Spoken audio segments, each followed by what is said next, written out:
bu arada bir de dinimizde ne diyorlar hanımefendi?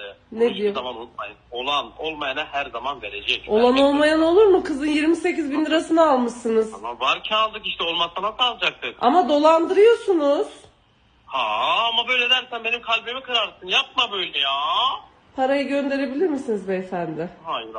O para gitti. Para mı kaldı? Para sağa sola çarçur gitti yani. Para mı kalır sence? 28 bin kaç? Ama bu dolandırıcılık yani. Savcılığa giderse ne olacak? Zaten de ne yapayım şimdi? Beyza mı kaldı? Beyza'nın üstüne kaç tane Beyza geldi gitti? Tamam da savcılığa verirse ne olacağını biliyor musunuz? Hiçbir şey olmaz. Ya hanımefendi ben yıllarımı vermişim. Bu iş hiçbir şey de olmayacak. Siz yıllarını vermişsiniz, hiçbir şey olmayacak. Yok. Ya 7 sülalende... Ses kaydan otur dinle sesimi. Bir şey diyeceğim.